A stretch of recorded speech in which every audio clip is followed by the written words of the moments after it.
Okay, it is all turned the wrong way. Let's see.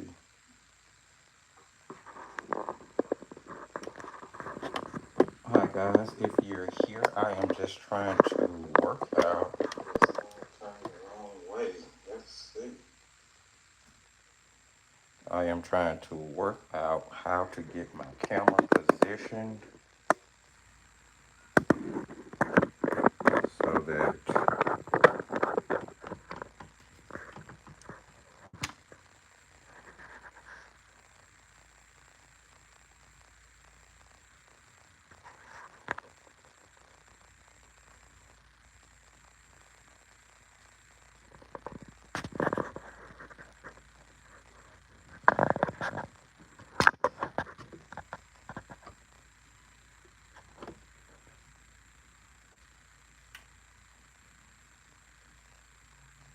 we are going to get this situated in just a minute.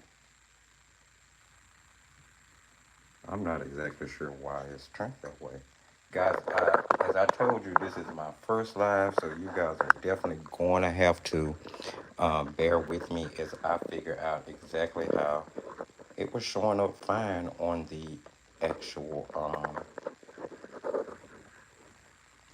So I'm moving some stuff around, guys, trying to figure out exactly how I need to have this positioned in order to get it turned landscape, because it seems to be portrait.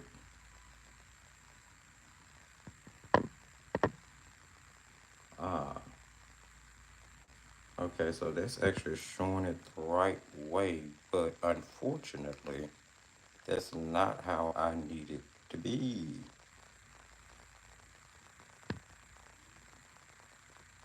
This is a mess. This is an actual mess, guys. I'm so glad y'all are bearing with me while I try to get this straight. I see now I'm going to need a much wider camera in order to do what I need to do. That just seems to be. So maybe doing this from the phone isn't the best idea. Um, so I'm going to figure out exactly how to get this turned so you guys will be able to see it. So it looks like this is the way for me to go. And cameras on this end of everything. Yeah. So let's see. So it's going to be portrait from the looks of it, guys. It's going to be portrait here. And I'm going to do my best to figure out for the next live how to make this so much better. I appreciate your bearing with me. Why is that portrait? See, I really should have, I really should have turned on a little bit more light so you guys will be able to see. And that's going to be the best I can do until I figure out exactly um, the type of camera I need for this. So evidently, I just have all the wrong type of camera. And that's just what it is. So thank you guys for joining me. Welcome into the studio for my very, very, very first live.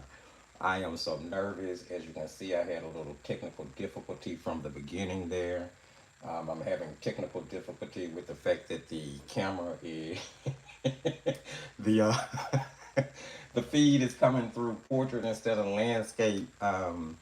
But it's my first one. I'm gonna try my best to make this work, guys. I really, really am, and hopefully I will be able to. So, as you know, in this particular live today, I was really excited about two things that I just recently acquired. The first one is the Ink House, which is an illustrated book with color-friendly pages in it by Rory Dobner. It has got some beautiful, beautiful, beautiful illustrations in it, and we're going to go through that momentarily. But the first thing I want to look at is actually panning the Qiaomei watercolors by Paul Rubens. So this set is 24 colors. It's in a tube. They're 12 milliliters a piece. It is the latest paints that I picked up from Paul Rubens, which we know is made by Aowen's art manufacturer out of China. And we're going to be unboxing these and panning them. And we are panning them inside Kristy Rice's The Ready for Joy palette, Botanical. Now this beautiful palette has 48 half pans already included in it. You could replace those for like 24 full pans if you chose to. I wonder if there's even a way to zoom out. And I'm probably going to definitely lose viewers on this live simply because of the technical difficulties that I'm having. Hopefully I can you know, that's my hope and prayer, so that we won't have this issue. So let's just, oh, this is terrible. This is terrible. I almost want to end the live just because I don't want to put you guys through it not being turned the right way. Okay, so here is the palette that I've been talking about. I'm gonna, oh, this is gonna be crazy. So it's Paintcrush, the Ready for Joy palette, Botanicals. There's 48 half pans in here. Let's just go ahead and crack this open right quick. And let's see. Beautiful boxing. It's got pretty sturdy there to help protect the palette. On the front, there is the Paintcrush logo. As I said, Ready for Joy palette. There's a little clip art that shows you what the palette looks like on the inside. And then, of course, there's all these beautiful illustrations around the box. Of course, we know Kristy is a wonderful, wonderful, wonderful loose floral artist. Does beautiful work. So the side of the box says, I found I could say things with color and shapes that I couldn't say any other way. Things I had no words for. And that is Georgia O'Keeffe. Cool. On the opposite side, explore Kristy's line of joyful art supplies. There's a QR code here, and you scan the code. And if I'm not mistaken, this particular QR code is probably going to take you to where you can get a list of the art products that she offers. But the QR code on the back is an important QR code because it actually takes you to videos that shows you how she illustrated the painting that's screened on each of the palettes. And we're going to look at the palette in just a second. She's got this beautiful picture of herself over here. Chris is such a pleasant personality. We've been communicating back and forth for over a week, maybe 2 weeks now, and I just think that she's a wonderful person. She's really sweet, and you can tell that not only does she enjoy what she does, but she enjoys the people that she encounters and just the entire journey along the way. So I think that's pretty cool. I'm gonna go ahead and pop this open. Let's see. I can get in it here. All right. And the palette itself is protected, which is really cool. You slide it out of that protective sleeve, and there we have the Botanical palette. That's actually the back. There's the front. It says happy painting. That's sad. I have to turn it this way so you guys can see it. Look, somebody that's on live, if you've done this before, do me a favor. Jump in the comment section. Let me know what I need to do in order to get my lives to be properly landscaped. So, like my videos, I don't have an issue with my videos, but I seem to be having an issue with the way the live itself shoots. Maybe I need to get another camera. I'm not sure. So, beautiful illustrations on this palette. I'm definitely going to be checking out the QR code on the back of the box so that I can go see how this was painted. More than likely, I'll probably will paint along with that. I think it's really cool. I didn't leave it on camera too long because I don't want you, I mean, buy the palette in order to get the class. That's pretty much how that goes. If you open up the palette here, you have four mixing wells. It's beautiful tin, really sturdy. That hinge, that hinge is good. The metal is rolled really well. I can rub my finger across there without the fear of like cutting my finger or hurting myself. The palette latches well. That was one of the first things I noticed. You can definitely hear a complete closure of it when you close it. So cool. It does have an additional mixing flap. Now the issue that I have found with a lot of palettes like this is that that additional mixing flap that's on the side, it tends to kind of, be off balance. It's never level. The first thing I noticed about this one is that it is completely level and again rolled to protect, which is so cool. All right, inside the palette, you're going to get 48 empty half pans with a removable holding tray for those half pans, which is so cool. So cool.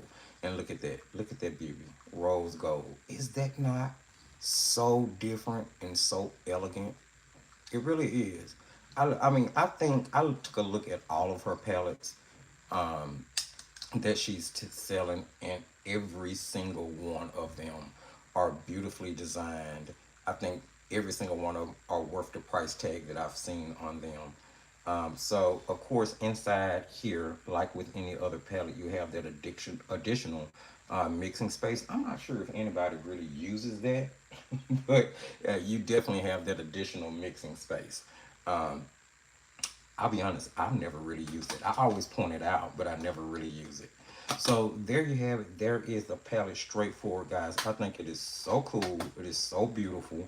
And I'm definitely going to be using it as a studio palette. I plan on painting several different types of paint in here over a period of time. Of course, the first one that I'm going to be painting is the Paul Rubens Qiaomei. A lot of the pronunciation behind this depends on what artist you're watching. I've heard it pronounced a lot of different ways. Now, forgive that if it has light reflecting in it. I'm gonna go ahead and pull the plastic off right now so that we can get rid of that. Um, I don't want anything hurting you guys' eyes. And I'm gonna continue to repeat periodically throughout the live. Guys, if you know how to let me know how to do this landscape versus it being in portrait, because like I said, there's going to be a lot of people that pop onto the live and then jump right off because it may be difficult to see what's going on. So this is definitely one of those technical issues that I was talking about over on Instagram that I was pretty sure I was going to have with the very first live, and I was going to have to figure out how to work it out. um, but so here we have Paul Rubens Poem watercolors. This is 24 tubes. They're 12 milliliters a piece. Paul Rubens will make more people like Chinese colors. And I'll be honest, I'm actually a Paul Rubens fan. I haven't yet to meet a Paul Rubens product that I do not like, other than um, maybe their opaque watercolor. It was not the best to me. Now, don't get me wrong, I don't hate it. But of all the Paul Rubens products that I've tried, their opaque watercolor set was probably the one that I like the least. So let's go ahead and flip this over on the back. So on the back, you are going to get color swatches, which is wonderful. Those are going to give you the name, the color number that corresponds with the company's catalog. It gives you the pigment numbers, and then it also gives you transparency information. Although I think most of it, without a doubt, is written in Chinese, so you're going to need a translator to translate it. And if you're anything like me, you do not really rely on Google Translate or even Apple Translator to be all that accurate, considering the fact that just like English, there are many dialects of the Chinese language. I think there's Cantonese, there's Mandarin. There may be more that I'm unaware of, so the translators can be a little iffy sometimes. Here you can read that it says 24. There seems to be A number, maybe that's a phone number or prefix for a phone number. It does let you know that it is EN71-3 certified. Paul Rubens special watercolors paint. Let's see, over here we have a phone number. There's the website for you to visit for information. There's the Aowen's website for the factory. And then there's some QR codes here. But what I have found about Paul Rubens products, they have the QR codes on them. For some reason, when I try to visit those QR codes, it will not allow me to access the website. And I think that's because, it's out of country and I probably need a VPN that would allow me to access websites beyond stuff that's here in this country, maybe Canada or quote unquote approved countries. Now, you guys are going to see a video come up on my channel in about a week, maybe less or maybe more, where I'm kind of going over a lot of the things that I have in the studio that I haven't reviewed yet, where I'm asking you guys to kind of cast your votes on what I should review first, what order it should come in. Now, I want you to know that this particular paint set is going to be a part of that video. So the only thing I really plan on doing in this video is unboxing it and panning it up just so that we can use the palette. But I'm not going to go into any type of detailing or anything like that about the paints because I want to save that just in case this happens to be the set that gets the most votes for being reviewed first. So let's go ahead and crack this box open. On the inside, there is nothing on the lid. It's a pretty thin cardboard box. There is a brochure on the inside, basically repeating the information that's on the front of the box. And let's be clear, it's all in Chinese, so you can't really read much of it. Let's take a look on the inside. There's a brand introduction. It's all in Chinese up top. On the bottom is in English, rather lengthy. So I'm not going to read through all of that. There are some swatches here that kind of give you different variations of the textures of the paint, vibrant colors and pure colors, natural smudging, strong spreading to kind of let you know how it kind of settles itself into the tooth of the paper. Um, High transparency and no graying, which is actually a pretty strong statement to make. And of course, as we go through the process of getting to testing these paints, we'll look at all of that. Over here, you're going to get a color list. 3, 4, 5, 6, 7, 8. Okay, so yeah, that's all 24 colors. Again, you're going to get the corresponding stock number for the company, the color name, and the pigment numbers. And of course, the transparency. I'm sorry, transparency. Well, transparency is on there, but so is this the light fast star rating. And I'm looking for a chart that shows what their light fast ratings for this particular one is. Not that it's something that I'm going to go into too much. Most of this is definitely in different languages. Let's see, Paul Rubens Qiaomei series transparent watercolor pigments.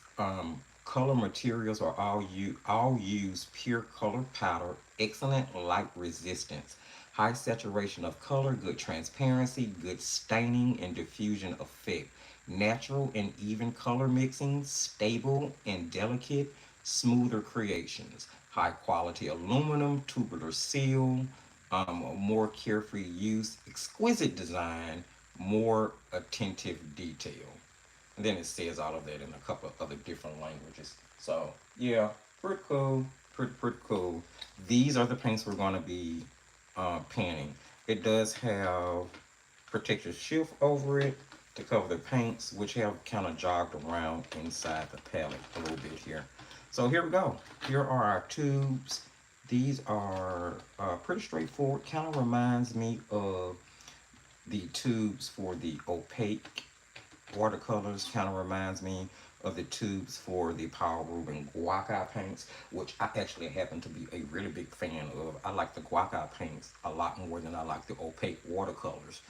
And I think both of those are kind of like a gouache watercolor, but I just feel like the guaca paints just perform so much better. Left a better outcome on paper. So they come in this flimsy tray, as most of them do, and of course you can reuse the box if you want to. I'm gonna leave the tubes in here. So let me see how I can get this set up so that we will be able to definitely see what I'm doing. And of course, if you guys have any questions you would like to ask me, please don't hesitate to jump in the comment section and ask your question. And just to make sure that I don't miss it, how about before your question, put a question mark, um, type out your question, and then after your question, put a question mark. That way, I can definitely be sure that I don't miss any of questions when they come in, as they come in, those different types of things. All right, so there we go. Can hopefully we can see that. I think you guys can. I'm gonna set these tubes to the side just a little bit, and then I'm gonna we're gonna do some rearranging here. I'm gonna arrange these in the color order that I normally arrange my palettes. No, this may not be how most other people do theirs. It's just the way that I do mine. Please feel free to take anything that you need to help you from this, and anything that you do differently, just know it's okay. We're all different artists. We all do things a little differently sometimes. So I normally start with my reds, and I'm going to go from coolest to warmest. So here we have Purple Lake. We have a alizarin crimson hue, which is standard now. You find that most people or most companies are going away from the original alizarin crimson pigment, simply because it is fugitive. It does not stand up to the test of time, and the hues are more light fast. So I have noticed that a lot of companies go towards producing hues. And then also with your hues, you're going to get non-toxicity with the paints, which is another big selling point. We have permanent rose, and then we also have cadmium red deep hue, which, there you go, cads have been removed. I personally like cad colors. They tend to granulate, especially when it's a real cad pigment. But most people are on the whole non-toxic train. Now, mind you, cads really aren't super dangerous like that. I'm hoping that you're not rinsing your cad paints in the rinse water and then drinking it. I mean, ingesting it would be the only way that it's dangerous to you. So I really hope that no one's doing that, okay? So we move out of reds, and after my reds, I move into yellows. So I'm going to jump here with the. Now this says cadmium red hue, but it has more of a orangey feel to it based on the color swatch. Which of course I will swatch all these out after they dry down in the palette, because I'm really curious to see how close those color swatches are to the actual paint once it's painted out. Next up we have cadmium red pale hue. A lot of cad hues in here. Noticing that. A lot of cad hues. Next we have gamboge hue. That hue word. That hue word is wearing me out. Next we have cadmium yellow hue. And it looks like that tube has been punctured a little bit there on the top. You can see where the paint has kind of come out on the sides there and dried. So hopefully the paint in that tube is not dry, and I'll be able to get something out. That's going to be disappointing if it is. See here, it actually spilled onto the tube that's next to it. That sucks. Guys, that's a bummer.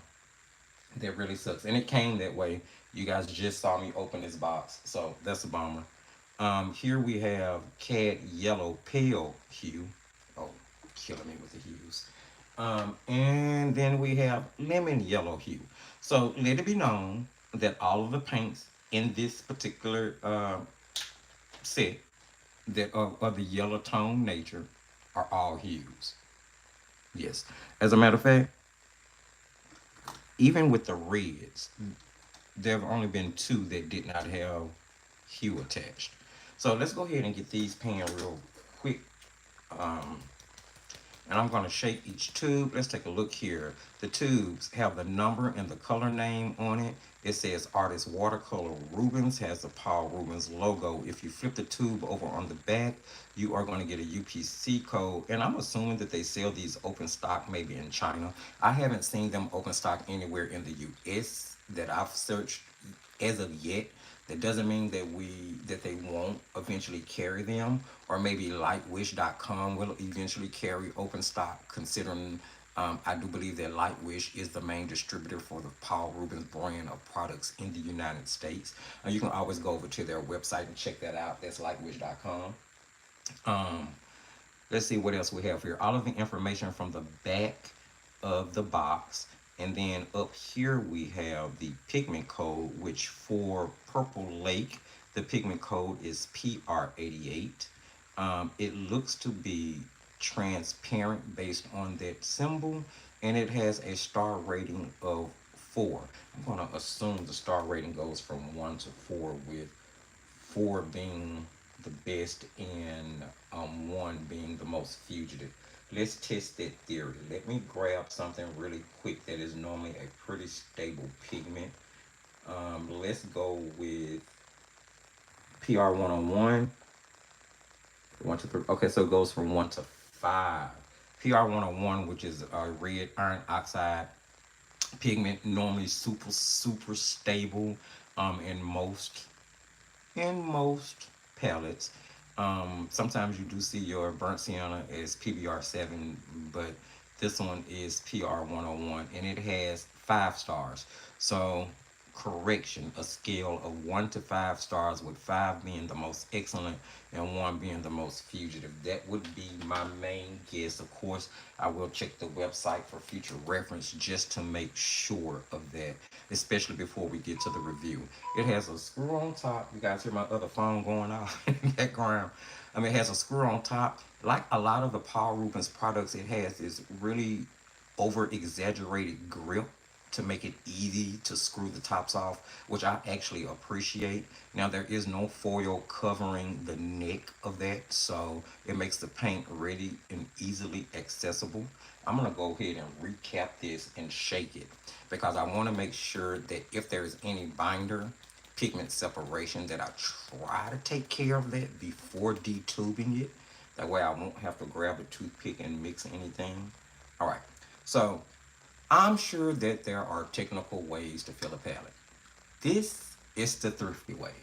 I do not have rules. If you've been following me for a while, you know that I don't adhere to many art rules. I think that they hinder you. I think that they hinder the creative process. And I think that sometimes people take it so seriously that it will suck the life and the fun out of just simple creating. But so I just literally squeeze out enough paint until it is at the rim. I let that fall, and then I recap my paint. It's that simple. It's not any type of rocket science to it. Now, of course, once as these start to dry down, if they uh, shrink and I need to put a little bit more in it to fill it to the rim, I will. I'm not sure. A lot of paints I'm now buying in tube form. That way I can make up individual palettes to sell over Etsy or over my website once it launches, but only of those paints that I think are super great quality, which is why I bought these in tubes, and we will see. So this next one we're looking at is alizarin crimson hue. It is PR206. It is pretty, let me see, transparent, and it has a star rating of 4, which is 1 below the excellent star rating. So it being a hue makes sense. Of course, if it was a real alizarin crimson pigment, I doubt if it would have a star rating of 4. That is a beautiful color. Oh my God. That is a beautiful color. That is so pretty. Next, we're looking at Permanent Rose. Permanent Rose pigment number is PV19. Now, this has actually become one of my favorite pigments. The Shinhan. PWC, artist grade watercolors. Has a PV19 in it that I think is so gorgeous. As a matter of fact, if you caught the macaron painting on yesterday, um, PV19 was one of the main colors that I used. Oh, so pretty. Now, right out of the tube, the truth of the matter is that one looks a lot like the alizarin crimson. But I am expecting that once I swatch them out, there'll be a huge difference. And this is another way you guys hear me talk about all the time, being able to tell certain things right off the bat that leans towards a paint being more professional or being more student. Excuse me 1 second, guys. I'm gonna just take a drink of water here. Thank you for that. Um, Looking at paints, if they're deep, transparent, that typically leans towards a more professional paint. If you open it up or you're taking it out the tube and that color just jumps out at you right away, you can kind of see that it's probably imposed with optical brighteners and fillers. That's a telltale sign of a paint that may not necessarily be professional. Next, we have cadmium red deep hue. This is a double pigment color. This is PR 188 and PR 254, which I'm becoming more familiar with the pigment red 254. It is classified as transparent and it has 4 stars. So I'm noticing a theme here that most of the reds are only 4 stars, so they're not considered excellent like fast. 4 stars will probably be very good because it's right up under excellent. But even if it was 1 star, 1 star typically means 0 to 25 years. And if I do a painting and it lasts longer than 25 years, that's a blessing. It's a blessing. I have stuff that I bought when I first got my first apartment back when I was 18, and at this point I'm 44, soon to be 44 in May. Um, that no, I don't mind telling my age at all, guys. I do not mind telling my age. All right, so as I'm gonna tell you the I'm sorry, as I pan this, I'm gonna jump over here and take a look at the comments section and see if any questions popped up. Ooh, let's see. First time watching your live. I'm ready for this. Hey, Kays and Kens. This is actually my first live. So if this is your first time watching, welcome in. We're both on our first. I'm so glad to have you join me here. It's so cool. So cool. That's a beautiful color too. Um that cad red deep. Oh my god. Yeah, that's gonna be a nice color to use, I do believe. And let's see, W.A. Castles, hello. Love Chris' new line of palettes. Me too. Her palettes are absolutely gorgeous. Now, I have not tried the paints. Um, and I'm gonna be honest, I'm kind of on the fence. I wanna order them. I have a couple of reservations, but based on some other reviews that I've seen, and I'm gonna be very, you guys know I'm honest and I'm straightforward. I don't bite my tongue.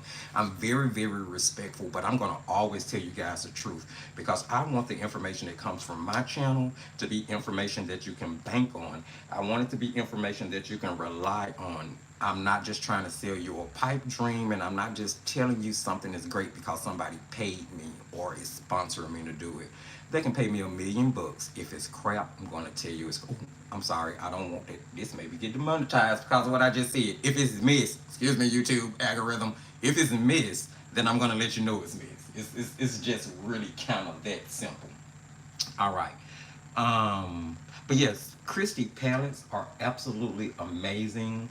I actually plan on ordering each one of them. I've got the 48 half pan.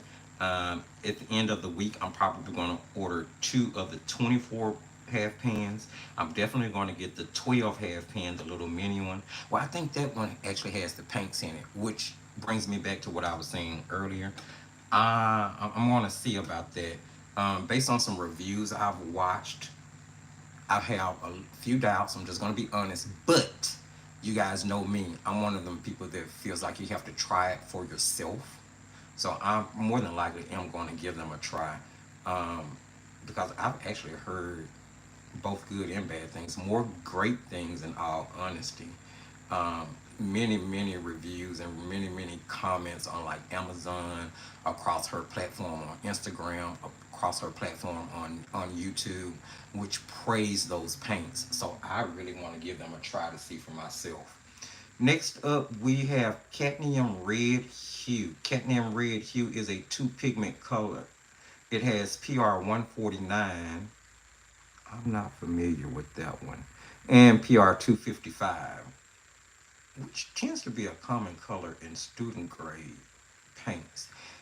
It does have a transparency stamp of being transparent and a star rating of 4, which puts it right under excellent. All right, let's see here. I'm curious is whether this is going to be super orange leaning. Oh, wow. Okay. That was not what I was expecting at all. That's a beautiful, rich red color. I was expecting it to be more like vermilion, honestly, just based on the way that swatch looks. But that's a pretty deep red there, guys. Reddish orange. See, and that's one of the issues behind maybe not swatching paints from the beginning. I'm probably going to end up switching those pinions because that is not as orange as I thought it was going to be. All right. Next up, we have cadmium red pale hue. Two pigments again. We have PY65 and PY255. It is transparent and it has a star rating of 4. Let's see what we have here. How pretty is this one?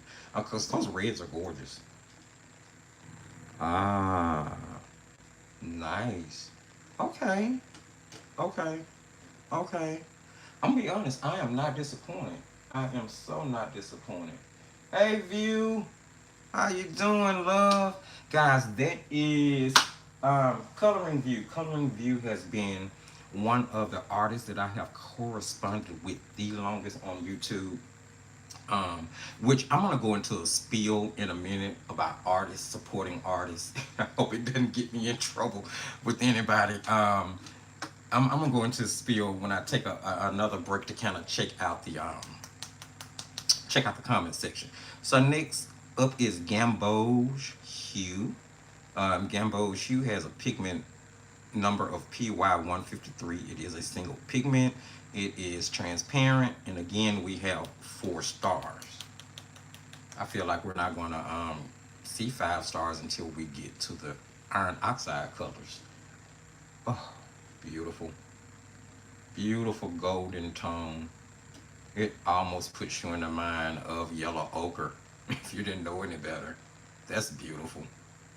That is beautiful. All right, let's see. Next up, we have the one that has that had the little puncture hole in it. So let's keep our fingers crossed here that it's gonna come out the tube. Okay, this is the cadmium yellow hue. It is a 2 pigment color. You have PY97 and PY65. Now, I happen to like single pigment colors a lot more than anything that's dual or triple, but that doesn't mean it's going to be a bad paint at all. It's transparent, and again, we have 4 stars here.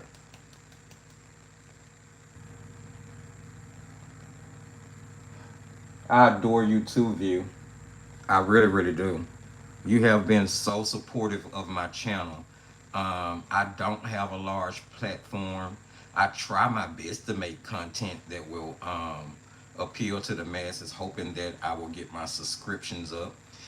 Doesn't always work out or hadn't worked out that way, but what I will say is that there are certain people like yourself, Don from Over It Made by Don, my girl Tissa, um, Kiana. I think I always pronounce her name wrong, but I'm gonna try it. I think it's Kihana. I think that's it. But she has been super supportive. There have been other people, don't get me wrong, but those names that I just named, those are people that are like constantly on almost every video. Those are people that are constantly commenting, constantly on Instagram commenting, constantly sharing my videos to try to help me build this art community. And View is the best about that. View has probably shared my videos more than anybody else I know. More than anybody else I know. All right, let's move on. Cadmium Yellow Pale Hue. This is a two pigment color. This is PY65 and PY175. Transparent with 4 stars. Let's see. Guys, I'm pretty impressed with this consistency of these paints coming out of here. Yeah, that is pretty cool. Even for the one that was punctured and I felt like may have some dry paint in it, it just poured right out of the tube with no problem. All right, let's take a look at this one, get it pinned, and then I'm going to jump over to the comment section. So next we have Lemon Yellow Hue. Lemon Yellow Hue is a single pigment color. It is PY175. It's transparent and it has 4 stars. Okay, so the color before the Cad Yellow Pale had PY175 in it as well. Okay, I was just checking to see. Yeah, so those two have PY175 in them. And of course, by the time we get to the review, you already know I'm going to dig into these pigments and tear them apart. Tell you what's good, what's not, whether I feel the light fast ratings really holds up to what either handprint.com or artiscreation.com says about the pigments. You know I'm going to be real with you about it. Let's get this one panned up really quickly. All right, let's see here. Ooh, there we go. Beautiful standard lemon yellow. Oh, that's beautiful. Really punchy and bright. Look at that. Yes. All right, guys. So there's what we've panned so far. We're almost halfway through the panning. I'm gonna take a minute and jump over to the comment section, check out some comments, and see what's going on. Let's see here. All right. View, thank you, View, for thumbing up and sharing. You always do. I can always count on you to share my videos. I really appreciate that. And I adore you too. I really, really do. Let's see. W.A. Castle says, these paints are pouring so easily. These have been on my cart for the longest. Well, they were in and out of my cart for the longest too, Castle. I actually did not purchase these. They were a gift that I received for Christmas. Along with a lot of other things, which is why I'm going to tell you guys, be sure that you subscribe and hit the notification bell. Some great content coming up over the next couple of weeks throughout the rest of February. I have all of February up, completed, and ready to go. I started to work on March, so which before this live ends, I'm actually going to share with you guys what we're doing the rest of this week. Yes. All right. Let's see here. Let's see. I enable your shopping. I don't know. View, I don't know if that's a good thing that I enable your shopping. I really don't. I hope that the enabling I do is to add value to your art collection. Well, hey, you enable my shopping too, because it is actually because of you that I purchased the ink house. This was your fault. And we're gonna take a look at that in a minute. But yeah, so you influenced me too. Do not, don't worry about it. All right, so this seems to be all the comments we have right now. So I'm gonna jump back into panning. We are moving out of the yellows. So I normally pan red, yellow, and then I move to the greens. So let's see what we have here. The deepest, we only have 3 greens. The deepest shade is emerald. After emerald, we have hookers, green light. Yeah, that one didn't want to come out. And then we have my favorite convenience green of all time, sap green. And hopefully it's made up of some really cool pigments. And then out of greens, I move into blues. We're going to start with the darkest or the coolest of them, indigo. After indigo is one of, let me see now, this one is intense blue. I wonder if the intense blue is in place of Prussian. or if they're using indigo in place of Prussian. Not sure. Next up is ultramarine. I'm glad I'm not seeing the word hue as much now. Next up is cobalt blue hue. Of course. Of course. I talked it up. I know I did. I talked it up. Cobalt blue hue. And then the last blue is cerulean blue hue. Yep, I did that. I did that to myself. I really, really did. All right, let's get these panned and see what we have. Starting with emerald green, which is a two pigment color, PG7 and PY175. Now, it looks to be opaque. It is a completely colored in square, and it has 4 stars. Okay, so it's 24. So I'm probably going to just take up this part of the palette with these paints, which is going to leave me 24 down here to do something with. And I'm pretty sure you can probably get a standard half pan in the middle of there if you turn it the opposite way. Let's test that theory out right quick.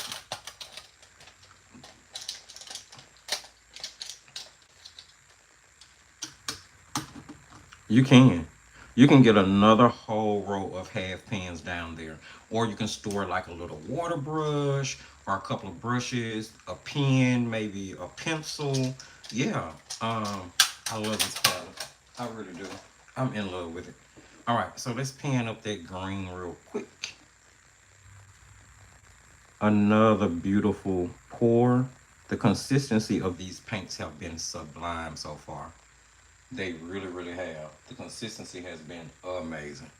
All right, we're moving on to Hooker's Green Light, which is a 3 pigment color. Wow.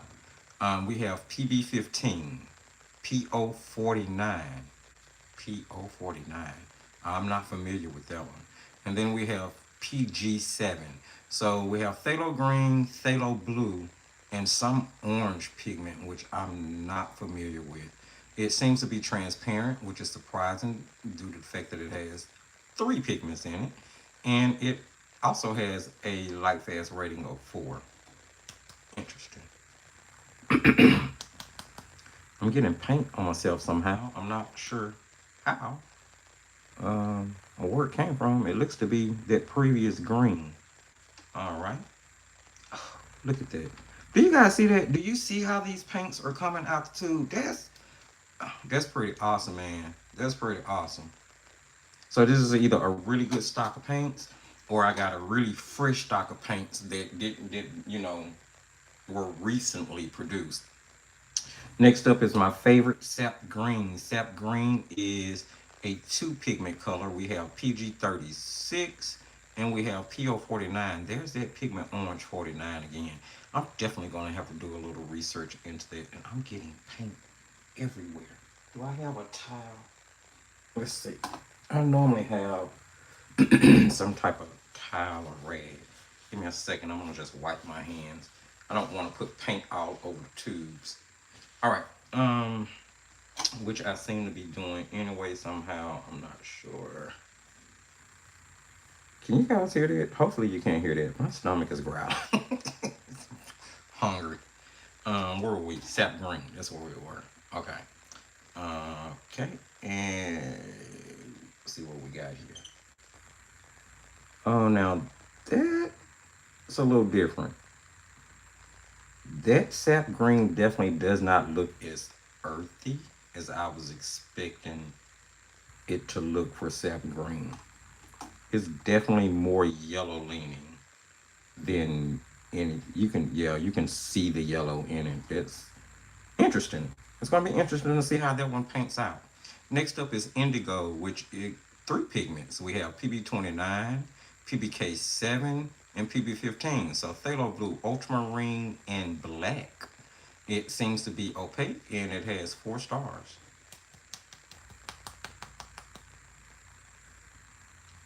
Let's see here. Now, I'll be honest, this one is a little thicker coming out the tube than the previous ones were. Not much, but just a little bit thicker than the previous ones. Excuse me. Next up, we have Intense Blue. Intense Blue is PB15. Okay, so it's just phthalo blue. And they just calling it Intense Blue. Okay. Transparent, transparent, and 4 stars. Let's go ahead and get that in. They came out pretty consistent, pretty nice, pretty smooth, beautiful color. Beautiful color. In the pan, it almost looks like ultramarine. Which brings us to ultramarine, which is PB29, transparent, 4 stars. That's interesting. It only has 4 stars, which is just a step below excellent because, again, I saw 5 stars, yeah, on all of the oxide colors, iron oxide colors, so not bad. You see how close those look? I mean, it's just in the, it's just as panning it, but the intense blue and the and the ultramarine look really close. Although the intense blue is PB15, and of course the ultramarine is PB29. So it'll be interesting to see how those two swatch out. Next up, we have cobalt blue hue. Two pigments. We have PB29, which is ultramarine, and PW5, which is a mixing white. Okay, okay, Paul Rubens. That's normally I think, or is it normally PW6?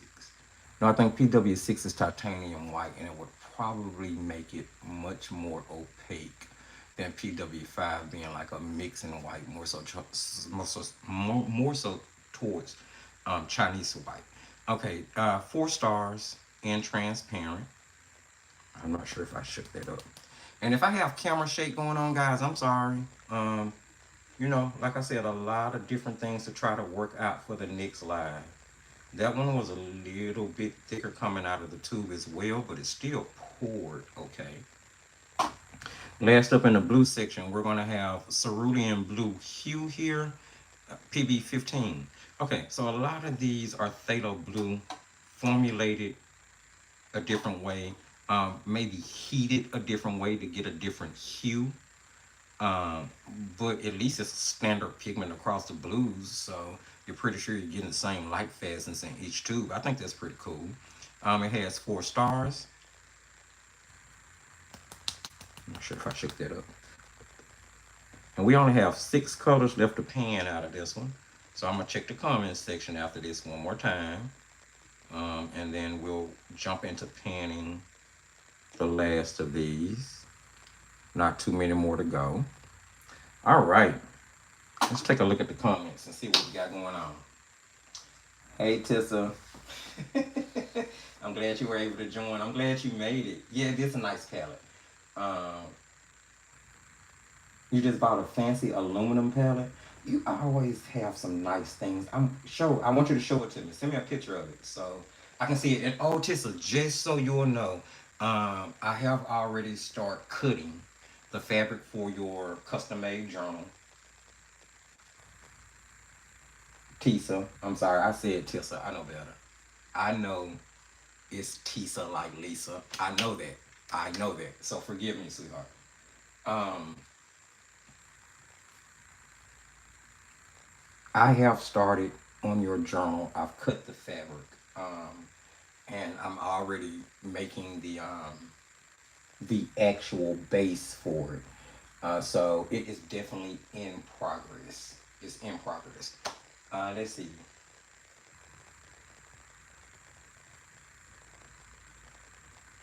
My favorite color. Okay. Um. Wow, that's hard. That's actually really hard. My favorite color probably would be Prussian blue. It probably would be. Right behind it, taking a really close second, would probably be Payne's Gray, which most people don't like. And I probably like it because it contains the same pigments as Prussian blue does. Um, let's see. I love, love, love, love, love quinacridone colors. I'm a huge quinacridone rose fan. Um, and sap green is my go-to green for all things green because you can just mix it. with so many other things to get so many variations of green. And it's normally pretty transparent, stable, and light fast in most of your professional brands of paints anyway. Student grades can be shaky, budget grades can be shaky. It just depends, depends on how it's milled. Oh, I know you're not in a rush, love, but you know me. I like to get things done. I have so much going on, so much. Um, I'm working tirelessly. If you've been on Instagram, you see how much I'm posting. You see how much I'm actually working to try to build that following. I've been on Instagram 4 or 5 years, about as long as I've had this YouTube channel, and I'm just got to the point where I have 144 followers. Okay, now with this said, it's gonna break me off into a rant really, really quickly, and then we're gonna jump back into panning these. I have an issue with art content creation gatekeepers. What do I mean by that?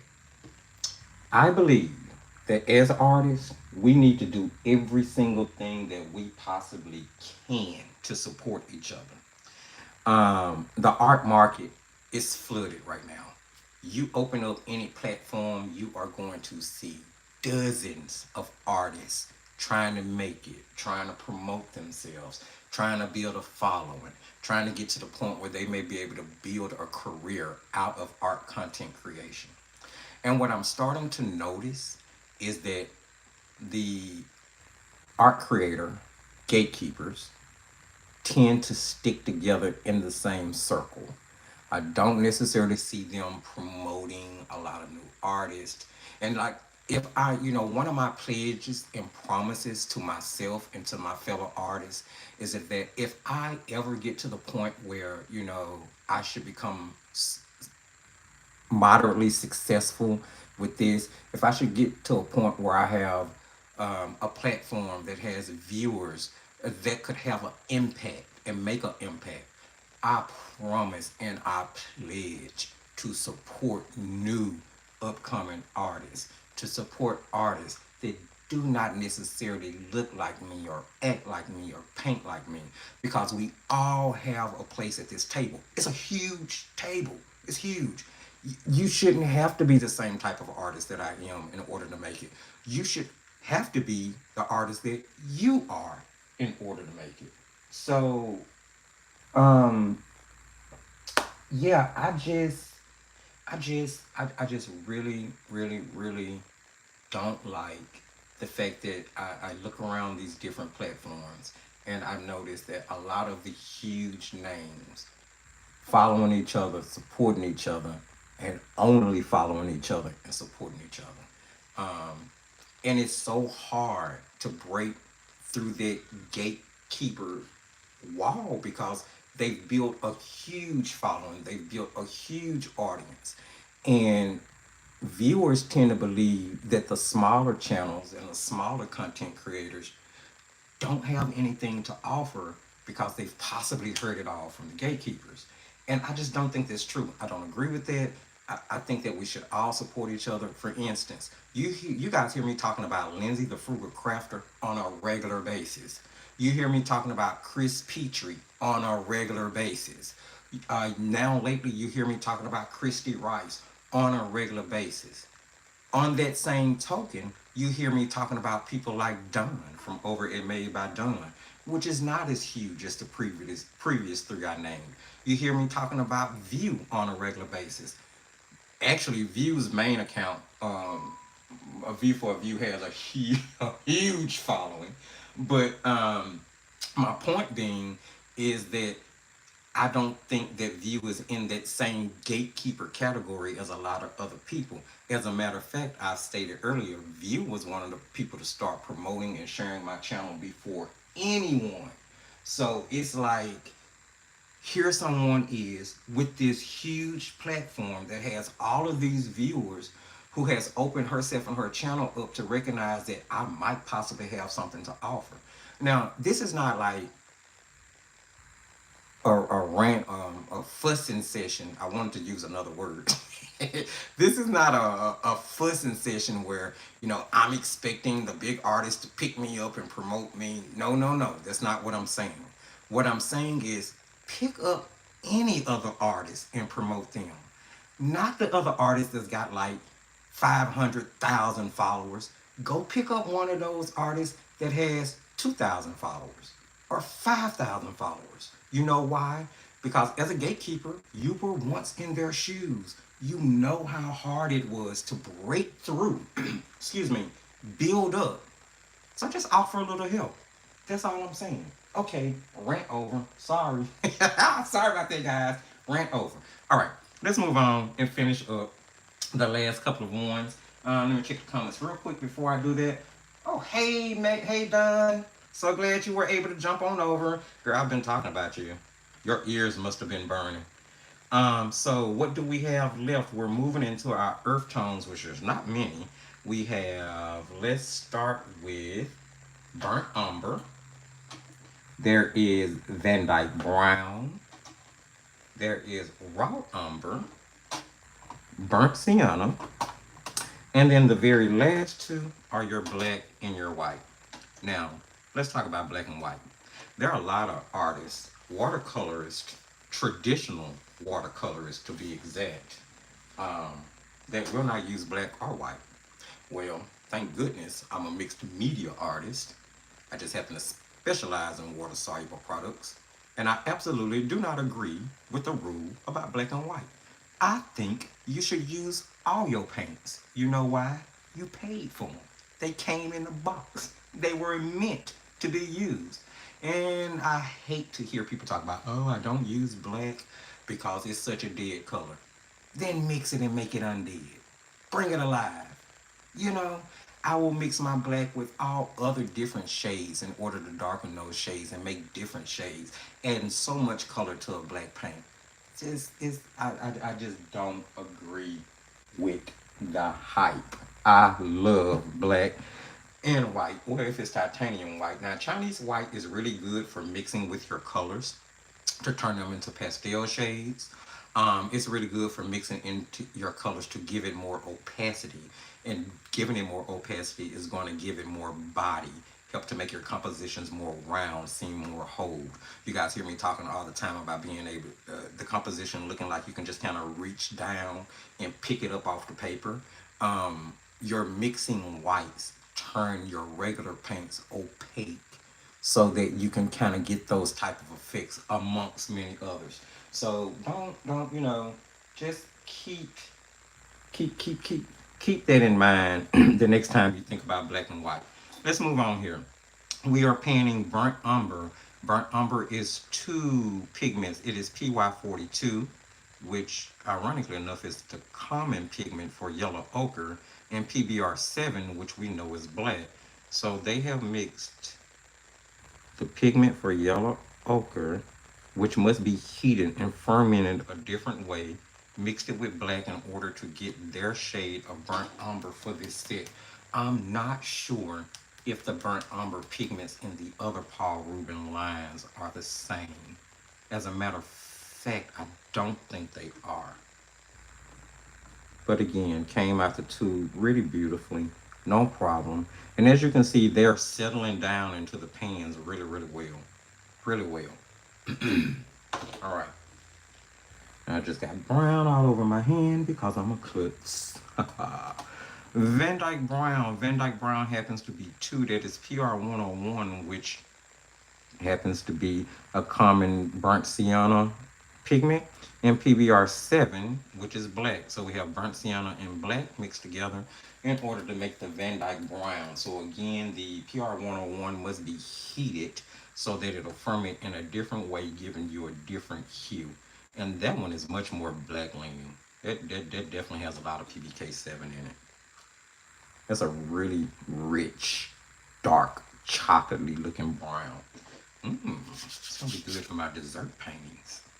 All right, next up we have raw umber. Raw umber is two pigments. Raw umber is PBR7 and PY42. So we have black and the common pigment for yellow ochre again. So most of the earth tones in this set are made in some shape, form, or fashion from a yellow iron oxide pigment or from a red iron oxide pigment. All right. You guys here, I'm getting a little scratchy here. I'm going to have to take another drink of water in just a second. All right. Let's go ahead and get these panned. We have burnt sienna, which I'm expecting to be PR 101. We looked at it earlier. And it has a star rating of 5. I'm sorry, I didn't tell you guys about that. So your raw umber had a star rating of 5. Your Van Dyke Brown has a star rating of 5.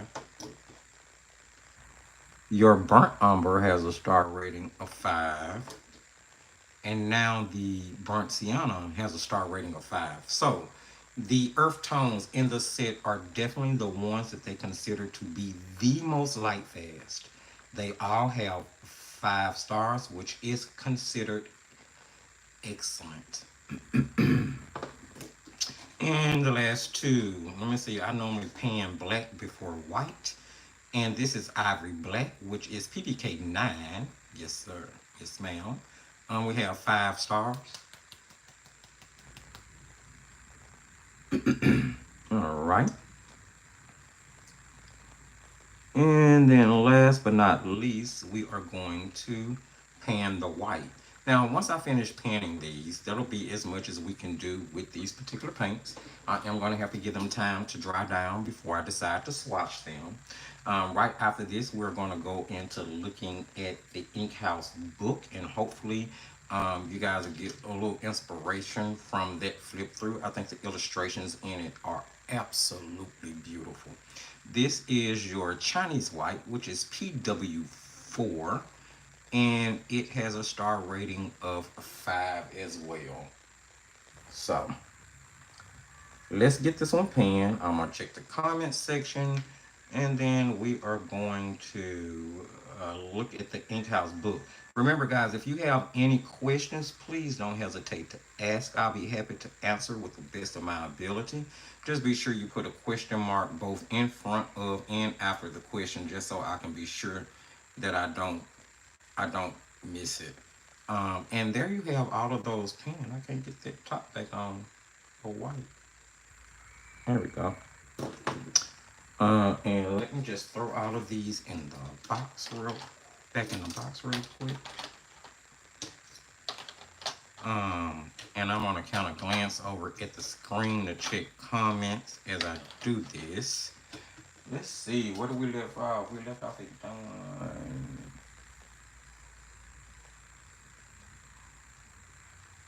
Let me see. My latest obsession is Crayola colored pencils. Really? You know what?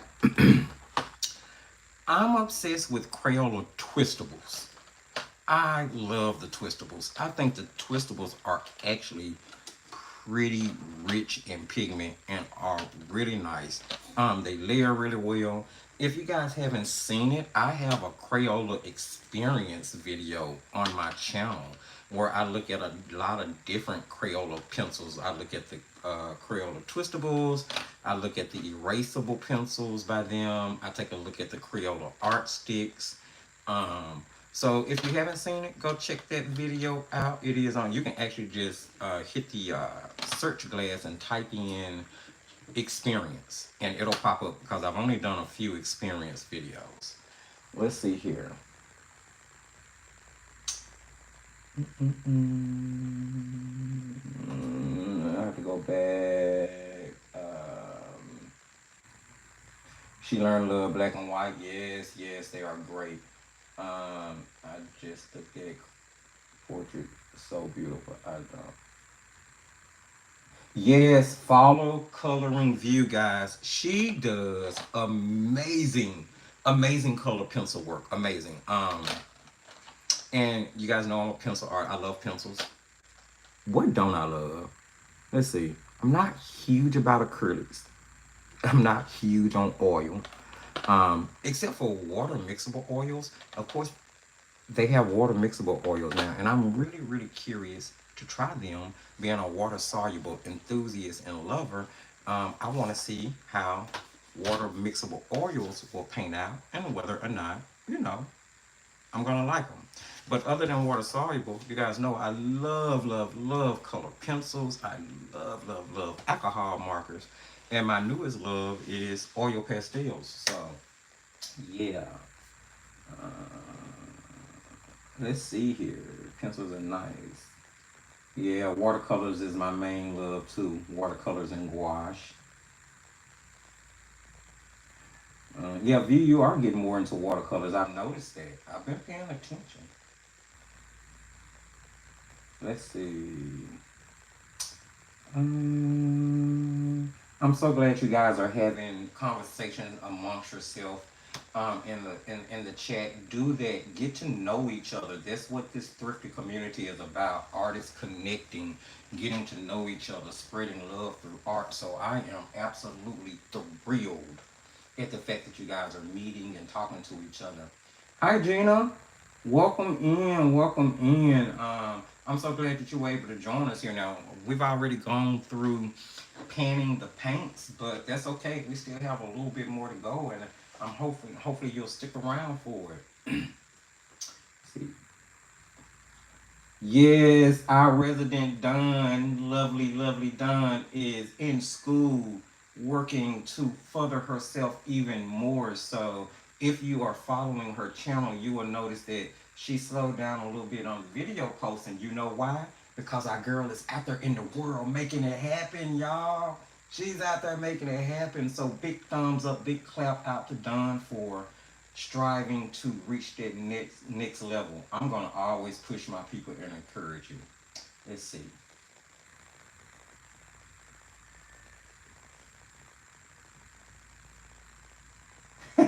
Turner is a good brand. I mean, let's talk about Turner right quick. So, I have my opinions of that professional paints can come in different levels.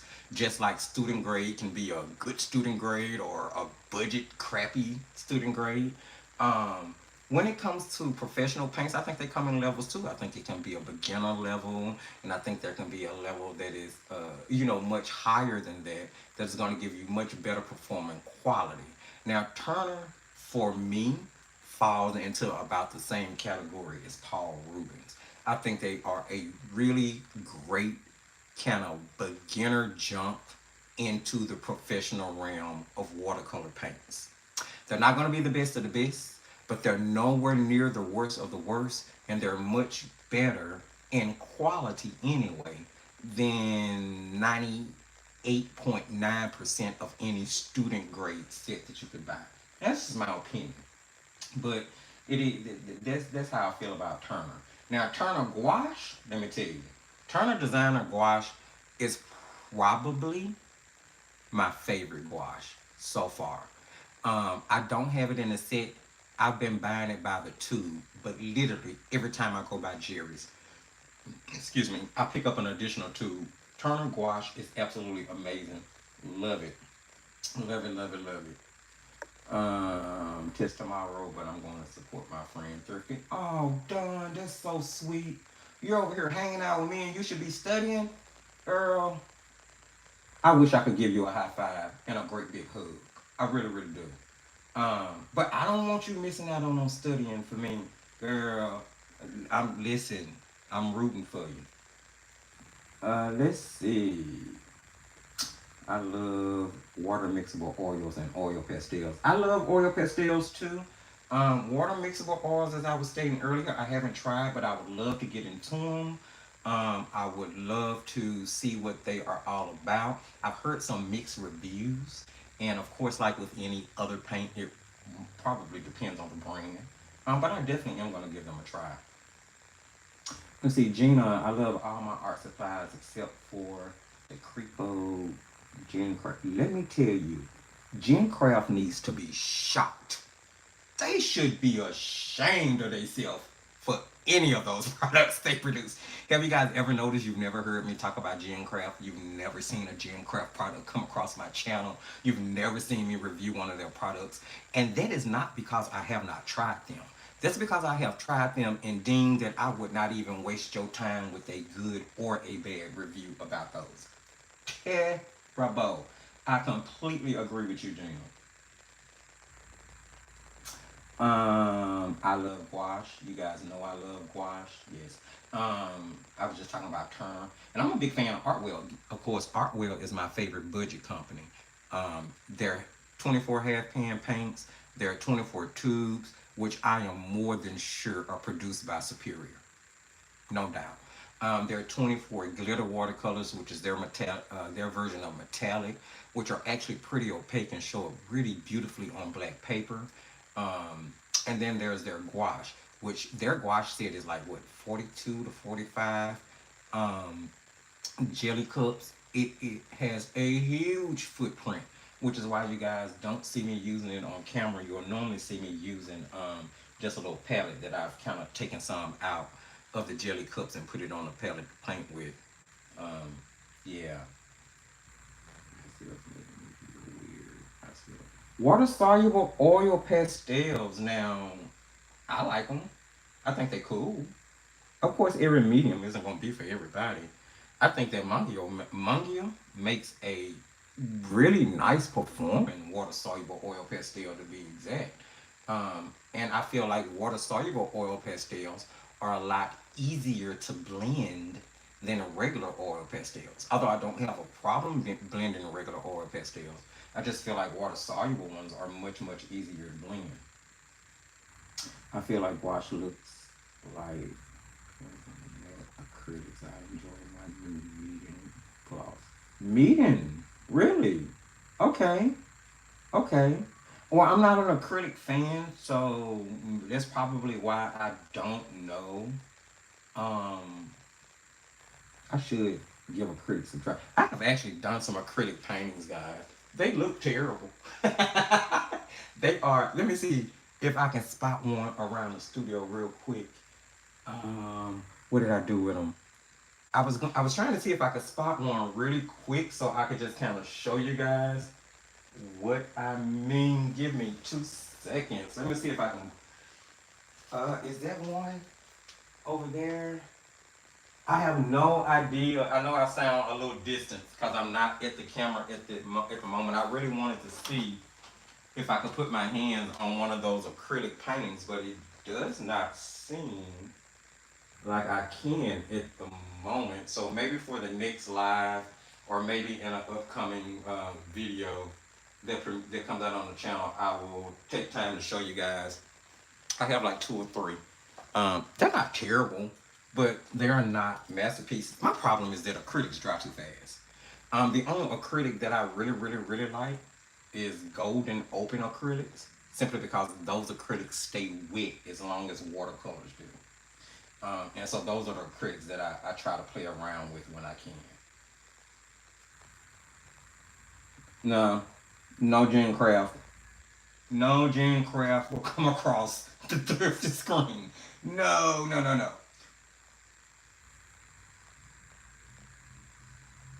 Yes, no, Gina, you're not nuts. You are not nuts. Artwell is that good. Not only are they that great, I love the fact that the tubes are so big. It makes them great for like if you're in a classroom setting, if you're doing sipping paints, or if you do anything in that realm where you need a lot of paint at one time for a lot of people. Artwell tubes, I think, are the way to go. I really do. I actually stand on it. I stand on that. I like Artwell better than I like Pretty Excellent. And there's gonna be some people that don't like the sound of it, but it is what it is. I personally think that they are brighter, they're more transparent, they stretch further. And maybe it's because I'm a huge Superior fan, but that's just what it is. Um, Acrylic mats are excellent for backgrounds and coloring books. Oh, cool. See, that's why I like you, because my coloring world has expanded so much since I started watching her videos, and sometimes I'll just sit in the background and just look at what's going on. She knows I'm good for that. Gina, yes, they are so affordable and good. The lemon yellow is weak, but 23 are excellent. Yeah, I agree with that. The lemon yellow probably can, but check this pun out. I don't discount the set for one bad lemon. Y'all like that? I'm so serious. Yeah, so there's a bad lemon in the bunch. Yeah, I get it. I get it.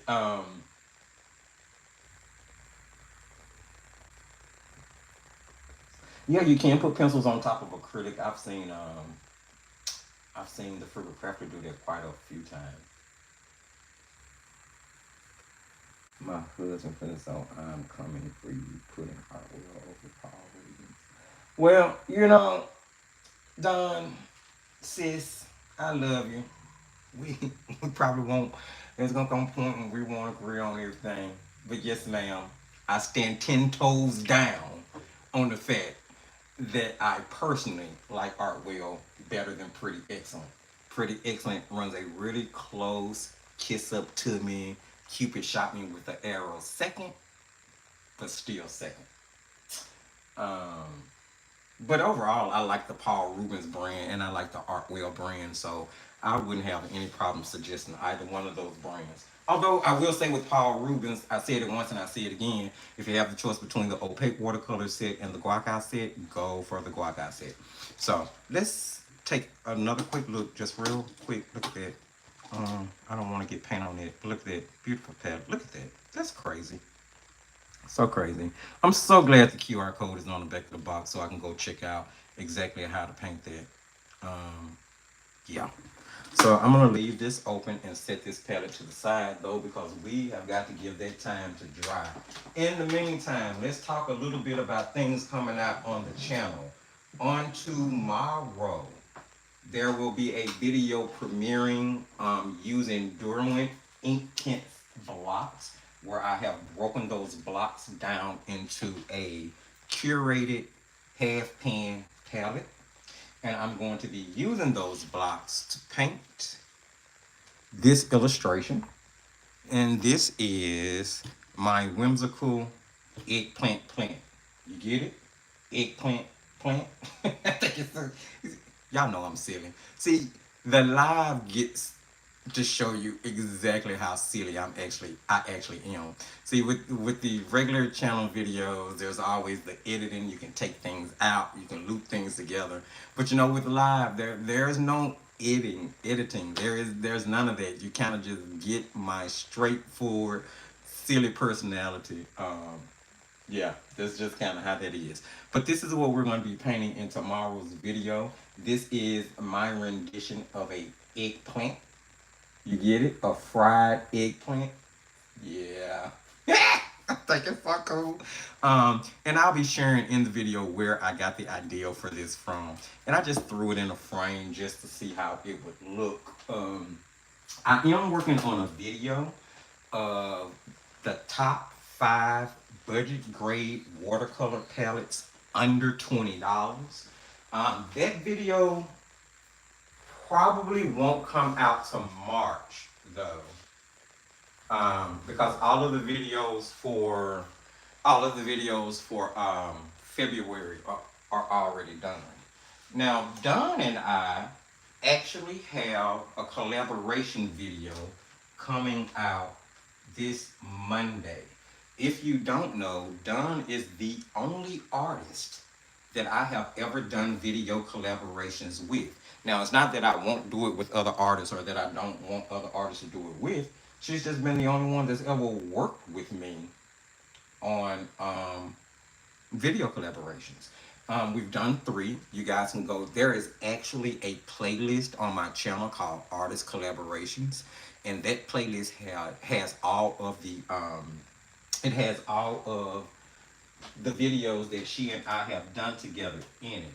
Now, we have one coming up this Monday on the 19th where the prompt globe was chosen. And you know what? I was going to show you guys the one I did on camera, but I'm not. So the story behind it is that I originally shot the video about a week and a half, almost 2 weeks ago. And I'm not sure exactly how, but somehow I deleted the video. So I had to go back and reshoot that collaboration video, which I didn't mind doing.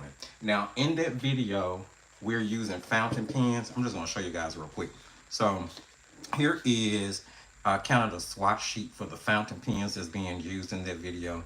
Those fountain pens, the set of fountain pens I have are called Snow White. They come in a box like so. There are about 40 plus fountain pens in the box, and of those 40 pens, there are 8 colors to make a set. So you get 4 sets of 8 colors, and then there's a couple of extra pens. Now this is water soluble ink in these fountain pens. Now they are supposedly disposable, but I see a way where you can actually take the bottom off. So you already know what that means. They have really decent nibs on them. This is just some of the stuff I did playing around with them when I first started testing them. But the nibs on them really decent, really sturdy. I actually added 2 fountain pens to it from Five Below, a different shade of green and a yellow, because the 8 color set did not come with a yellow, and I wanted to add a yellow in order to kind of round it out. So these are the products that's going to be used. And yes, all I'm using is straight fountain pens. I didn't use anything else. I may have used a little bleed proof, because you guys know that's how I do my highlights most of the time. But also, I'm going to go ahead and show you the one that I did that the video got deleted for. I'm not going to show you the one that actually is going to come out on the 19th. But the one that the video got deleted for was this one. And this is my rendition of a snow globe. Okay, so you guys know how tomorrow there is the eggplant plant. Yeah, so here is the snow globe. You like that? I like that. I tickle myself. I entertain myself. I really do. So that's what's going to be going on, and that was quite a feat to accomplish. Let me tell you, that was quite a that was quite a feat to accomplish. Now the one that's going to be on the channel, sort of the same feel, sort of the same thing, but just kind of painted out differently. I don't think you ever really do a painting the same twice. So yeah. So that's coming out, and let's see what else. I wanted to show you guys the video that's coming out. Of course, we have the De La Roni Aquafine in-depth review coming out. I think it's this coming out Sunday, maybe. Let me tell you guys something. People have been sleeping on De La Roni. People have been sleeping on De La Roni, and they have been sleeping on this Aquafine set. You're going to find out so much information in that review video about this set. I actually had a chance to reach out to a representative from De La Roni and have a really nice conversation, brief but nice, and find out some things that I have not heard about De La Roni's Aquafine in reviews from the American market. And I think that's specifically because in the American market, we see De La Roni as not being a professional or being student grade because of the price point. But that's not the case where the paints are from. And we're going to talk about that a lot more. So you guys be sure to hit your notification bells so you'll know when that video comes out. Let's take a look at the comments right quick, and then we're going to jump into the ink house. Let's see here.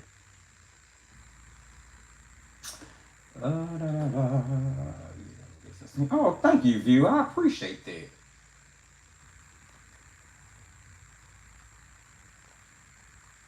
Oh, funny. Oh, okay, Gina. You know what? Fried eggplant. Yeah, listen. The fried eggplant plant thing is hilarious. But nobody says that is hilarious. Or eggplant flowers. Um, see, Tisa. Let's see. Tisa says, I was thinking eggplant flowers like the vegetable. Okay, I can see that too. You know what? That would have been a cute play on words. Of course, Don, you're welcome. Thank you, pretty flower. Thank you so much. Yeah, it's a lot of pen. It was a lot of pen doing that globe. Let me tell you.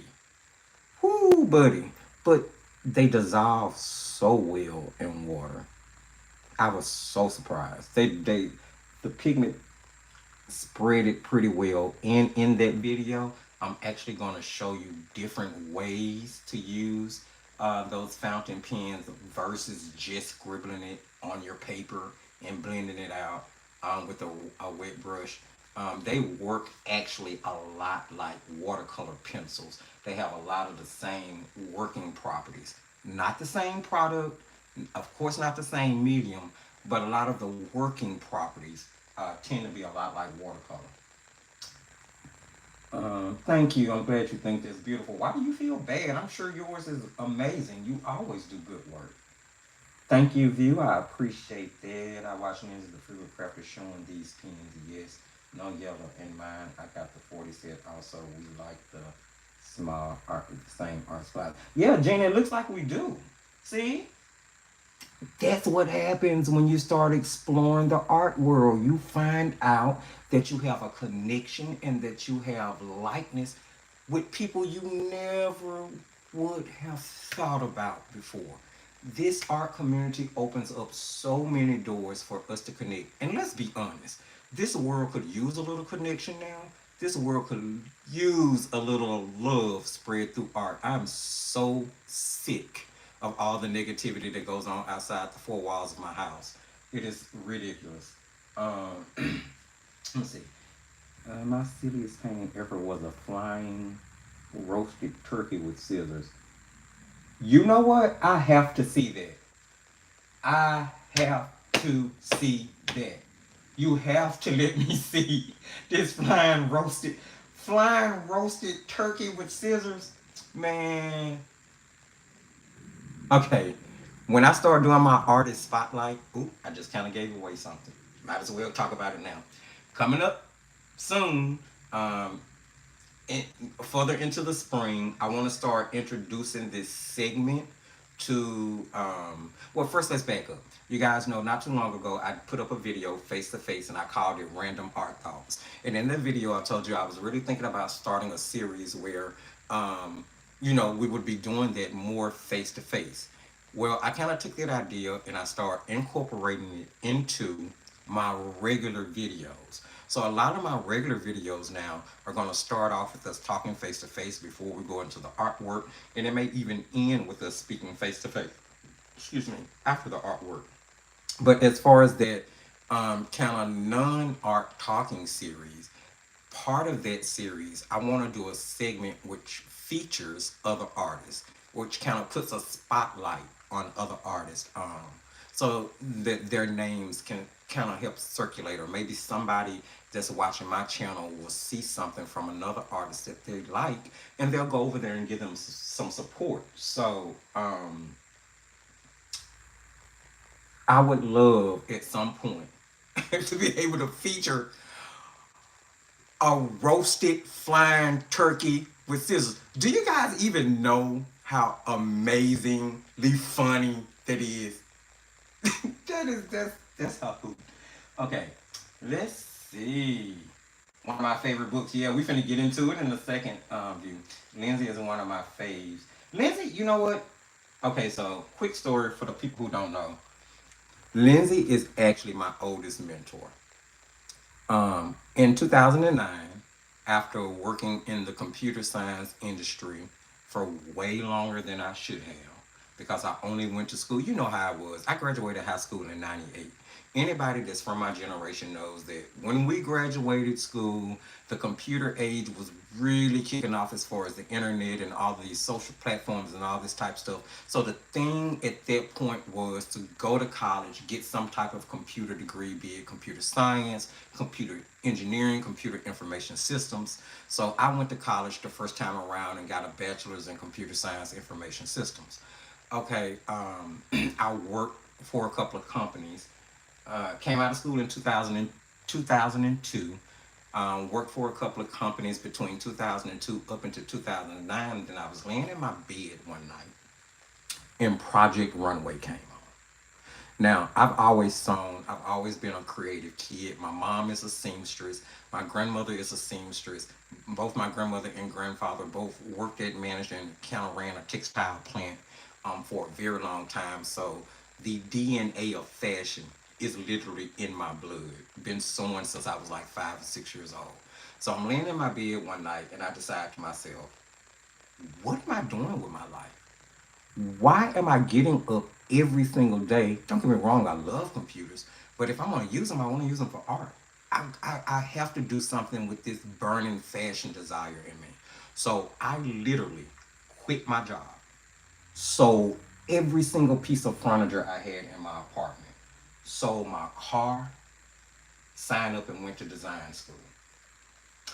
Um, yeah, signed up and went to design school and worked on and eventually received a bachelor's of art in fashion design and merchandising. How did I get here? So, fashion is a very fickle business, whether you know it. And it takes a lot to really push yourself and make it. I was able to create a name in my inner circle, in my main city. There are a lot of people who know me for fashion and photography, but I always lean more so towards fine art. So in 2009, I took a fashion sketching class, and the very first product that my instructor gave us, two of them, it was a set of Reeves watercolors, which, by the way, happens to be one of the best kids grade watercolors out there. I've actually painted pictures with the Reeves, and people have never known that that's what it was. And I received a package of, I hope I say this right, Savoir Faire gouache. I think it's produced in France. So those were the first two quote unquote fine art products I encountered beyond the regular alcohol markers and sketching pencils and color pencils that I use for my fashion sketching. And it was at that point that my life kind of took off in a different direction. I jumped on YouTube and I typed in watercolor tutorials. And lo and behold, the very first person to pop up was Lindsay the Frugal Crafter. So I subscribed and I have been watching and following and learning from her ever since. And that happened in 2010. Yeah, because it wasn't too long after I had started school. So that's a real quick backstory about my art history, why I love art so much, why I feel like it's ingrained in my DNA. So no, I didn't just roll over one day and decide, hey, I want to be an artist. It's always been there since I was a kid. My mom says I used to try to paint pictures on the kitchen table with my cereal. Go figure. Um, However, I did roll over one day and decide that I wanted to make a complete life and career out of art because it's what makes me happy. So here we are with this YouTube platform and the Instagram platform, trying my best to make my mark in the world of artistry. Let's jump into the ink house. I know that was a long story. Sorry about that, guys. How long has this live been going on? This live has been going on quite some time. I know it's my first one. I'm having so much more fun with this than I thought I was going to. I was so nervous. Um, and I have got to figure out how to get this landscape. Of course, when I first do the preview of the live, it shows it landscape. But when I actually turn the live on, it goes portrait. And I've got to figure out what I can do. Um, I've got to figure out what I can do to correct it. So I'm gonna watch a couple of videos, do a couple of research. Our next live, I'll have it together. I promise. So here we have the Ink House by Rory Dobner. I first encountered this book watching one of Coloring View. Go follow her channel, Coloring View. I was watching one of her lives one day, or was it a regular posted video? Either way, she was coloring in this book, and I was washing dishes, and I kept looking over my shoulder at the TV. I'm like, where are those illustrations coming from? Did she draw that? I was kind of blown away, so I literally stopped washing dishes and went and sat down on the couch because I wanted to see where these illustrations were coming from, and lo and behold, it was coming from this book. So let's take a look. Of course, you have the window so you can see the lion through the front, which I think is super gorgeous. Now, all of these pages in this book are going to be color friendly. I'm more than sure that you can use colored pencils on them. I'm not sure how water soluble the paper is. That may be a question to direct towards View for right now, because it's going to, you guys know me, I'm going to test the devil out of this book before I actually give a review on it to let you know what my thoughts are. So Coloring View has much more experience with this book than I do. View, if you would, which actually let me jump in the section in the comment section right quick. Um, let's see.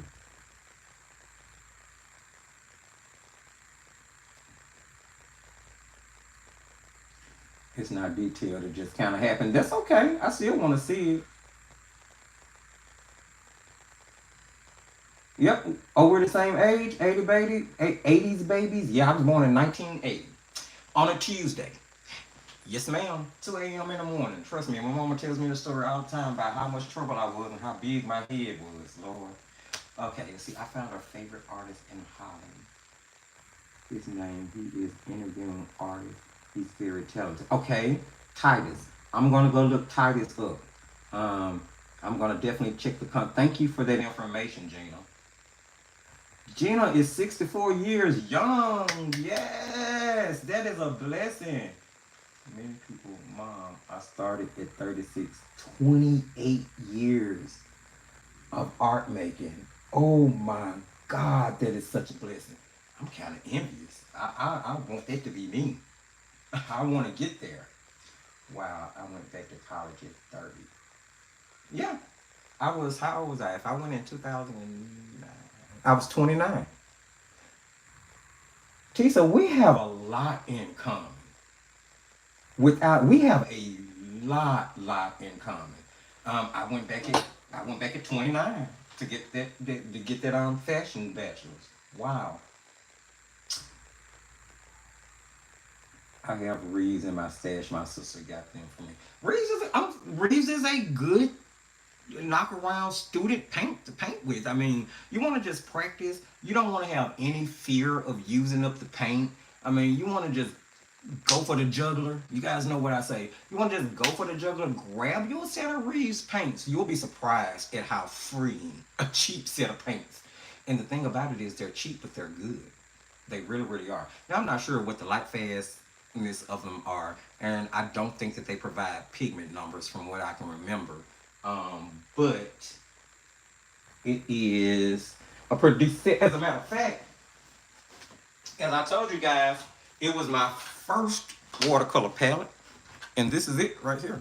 This is the palette that my reeds are in. Very first watercolor palette I ever had. It's been well used and well loved and refilled a million times. Yes, it has been. Let's see. What was I? Art and art YouTube is my hobby. My profession is nursing, and I'm studying midwifery. Midwifery, wow, that is so cool. I don't think there's a lot of midwives in the U.S. The U.S. has like a lot of laws. How do I put this? The U.S. has a lot of laws that's meant to support the major corporations. So, I've heard it said that they prefer babies be born in hospitals versus, and I'm not exactly sure of all the circumstances behind being a midwife. What I do know is that I do know some women who have had midwives, and they prefer that standard of personal care versus a corporate hospital where they feel like they're just another number, they're just another insurance bill. So I think that is so cool. Um, it's a regular reading book, but artists loved it so much. It was a major gift. It wasn't? Really? Wow. The influence you do I? View, you're so sweet. Yeah. 2018. Okay. Okay.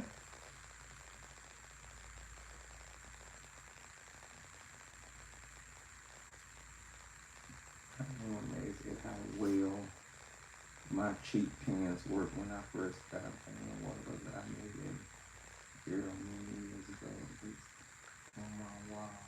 No fading it. Yeah, I have I have fashion illustrations that I did back in 2019 and 2010 when I was first introduced to watercolors that have not faded. So I definitely get what you're saying. As a matter of fact, I'm working on some fashion illustration stuff that I'm gonna start introducing to the channel. I'm not sure if you guys remember, but a while back I did. Oh, there's that painting. This is what I was looking for earlier. This is the painting that we're gonna do with the De La Roni in that De La Roni in-depth review and demo. So we're gonna be painting this landscape as the demo in there. I was looking for that a few minutes ago so I could show it to you guys. But yeah, so back doing, I want to see, it's been about maybe 3, 4 years ago now. I released a video on the channel. Hold on, it's in one of my art books. I had to go grab this art book. So a couple years ago on the channel, I did. Let's see if I can find it. I know it's in here. I just gotta put my here it is. So a couple years ago, and I was just kind of playing around, right? I wasn't trying to do anything serious at all, but I did this, and I had Diane Zimmerman from from Watercolor Beginners and Beyond. She was like, "You really should be doing more of that on your channel." So I'm like, "Okay, you know what? Maybe I should." Now here I am, all these years later, and I am actually designing 2 courses. One of the courses is going to be a watercolor dessert course, and the other one is going to be a watercolor fashion sketching course. The dessert course will come out much quicker because it takes a lot less to get that one prepared.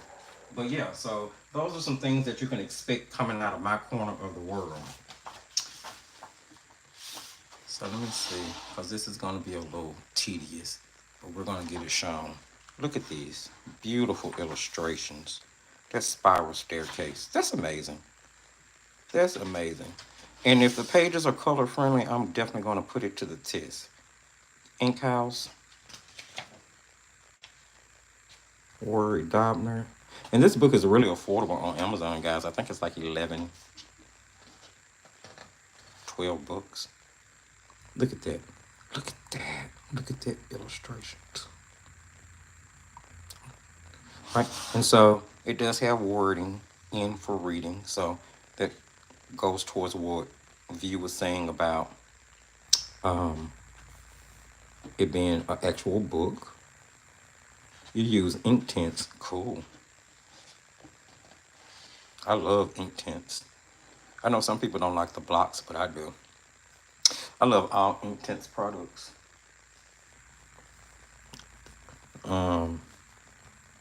This is gorgeous.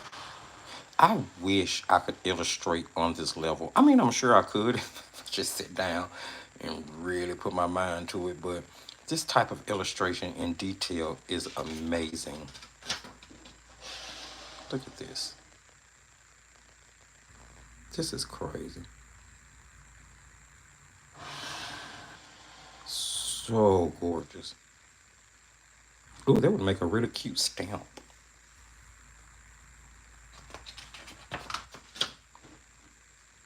Annual Ink House Extravaganza. Do you see the quality of the illustrations? Can you guys see the details? Look at there, like no hair missed. Love the contrast of the darks against the light. So you can definitely, it's a gorgeous book. I may actually sit down and color something in this book. Look at there, the detail. It is so many things in that illustration. It's a lot to unpack on that page.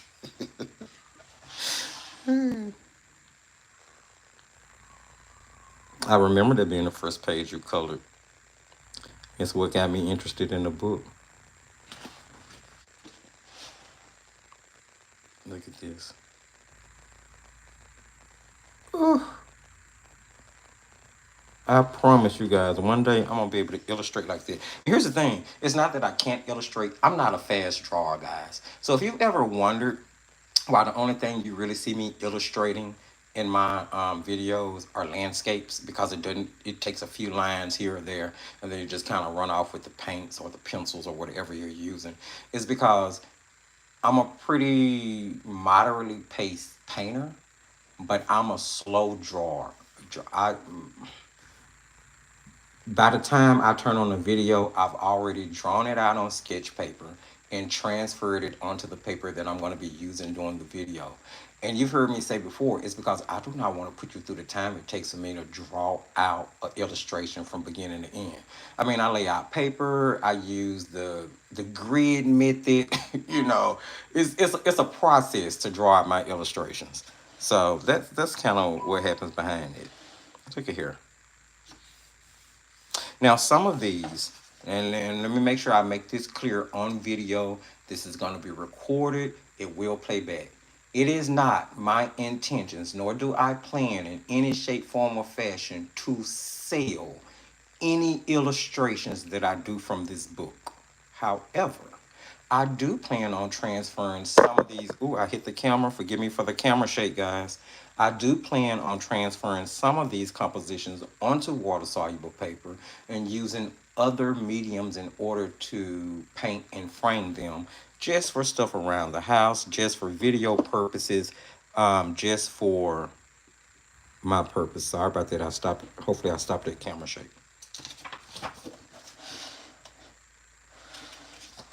So we can go ahead and get through this real quick.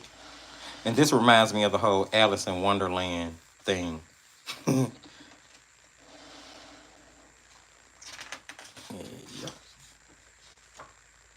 I'm just kind of showing these two again, kind of give me Alice in Wonderland.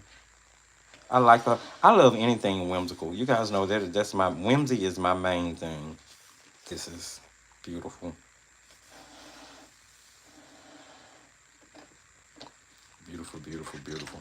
But yeah, as I was saying, Inktense blocks are, in my opinion, really amazing. Yes, they do have a weird way of drawing. They have sort of a matte finish to them, but I like them so much. As I said earlier in this video, I have broken them down and created a curated half pan palette to paint from using them.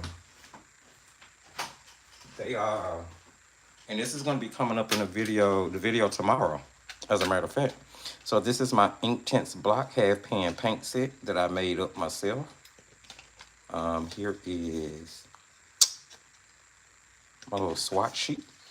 So you can see the colors that I selected from the 72 colors. So from the 72 colors, I selected 20 of them to break down and create a curated half pan set. So like if I ever did a partnership with Derwent and I was releasing a curated or a sponsored set of Inktense blocks or pans, this would be the color selection that I would want to go in there. And this actually makes it really convenient because you use it just like you would use a paint palette with a brush, which is just another way to use Inktense blocks. And it kind of helps curves the want monster for the pans as well, because you sort of get the same experience, although again the pans have a different finish from the blocks. There we go. So I think that once we finish this, I'm gonna go ahead and jump off of the live, guys. I was or had planned on maybe talking through some other AON Arts products alongside Paul Rubens, but I think we've shared a lot with each other today. So we're gonna finish flipping up through this book, and then I'm gonna check the comments section for some final questions and making sure I haven't missed anything. Look at that. Look at that. And crab cookie. That's so cool.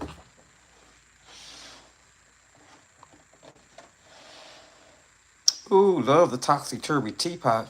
You guys remember the Oh my goodness, do you guys remember the painting that I did? Oh, what paint was that I was testing with this similar composition? Oh, the Marie's Masters, if I'm not mistaken. I did a stack of teacups. I'm gonna have to go back and check that video just to make sure. But yeah, I think that's what it was.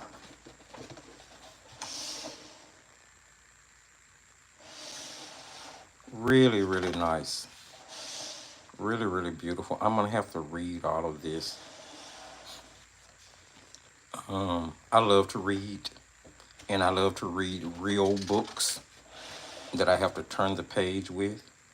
I have some friends who are really into audiobooks, and not that I have anything against audiobooks at all, but I don't know, maybe it's the generation I'm from, maybe it's the way I was raised. But as a kid, when I wanted to know something, I would ask a question. My mom wouldn't tell me; she'd make me go look it up because she had this theory, or this proven theory, mind you, that if I read it, I would retain it, versus it being told to me where I could forget it.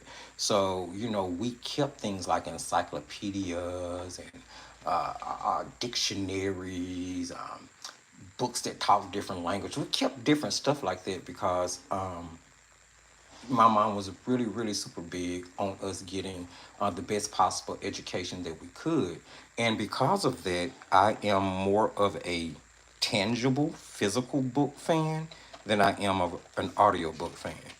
But that's not to say that you can't learn from audiobooks. So I don't want anybody to think I'm poo-pooing on a parade about that, because that's not the case at all.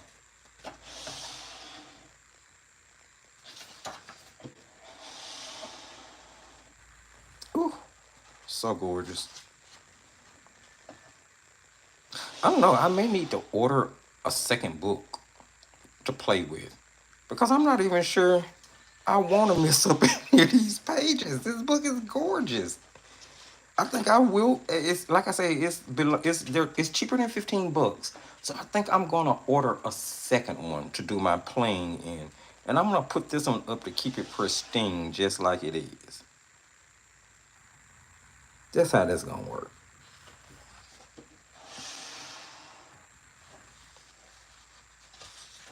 Like, seriously. Oh, look at the pooch. Oh, that cute little poochie. Hey, Louie.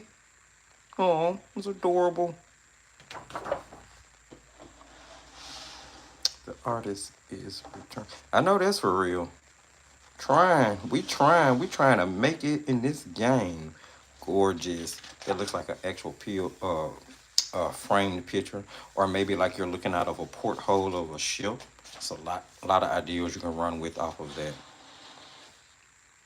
Beautiful horses. That's a weird. That's weird. See, and this is why I love stuff like this. You see how this side of the page, you're really getting the front of the horse. This side of the page, he's kind of coming off to come over. That's so Alice in Wonderland. Love that.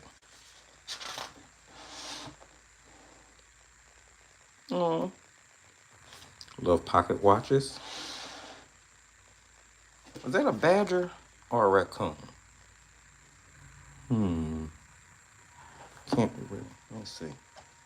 That's a badger, duh. All I had to do was read it. Wasn't we just talking about reading?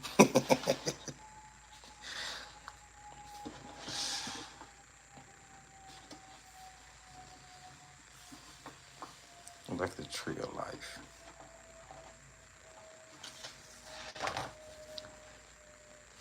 Annual Encounter Extravaganza. Parade of Animals. I've seen a cartoon like that. Parade of Animals. Lion King. Yeah, gorgeous book. So it's definitely hands down. I'm going to order a second book. I'm not coloring in this one. I'm not painting in this one. I'm going to be putting this one up. It's going to be on the shelf for reference and for me to show off to my little artsy friends who come over and sip on wine with me. And I'm going to order a second book to actually color and play in and mess around in. So there you have it, guys. That is the Ink House. Let me jump over in the comment section real quick before we wrap up and jump off. The things that we've done in this video, we have covered the Ink House. I kind of did a little flip through preview overview of that. We have panned up the Paul Rubens paints into Kristy's beautiful botanical um, botanical palette. And that particular palette, again, the name is the Ready for Joy palette. I'm going to link this. I'm going to link the Ink House. Let me see. And I will try to link some other things that we've talked about. I'll link the ink tints blocks just in case you're curious about that. I will link the De La Roni Aquafine. Yeah, I'm starting to get tongue tied now. The De La Roni Aquafine. What else did we talk about? I will even link the Reeves. I will link the Snow White fountain pens. So all the things that we've talked about in this video, I will definitely get them linked. Let's jump back in the comment section. I have Reeves, yeah. So we read that, which actually wasn't made to be a color.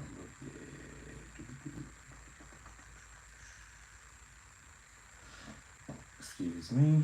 Okay. That was the first page. I splurged and got the 12 set of XL blocks.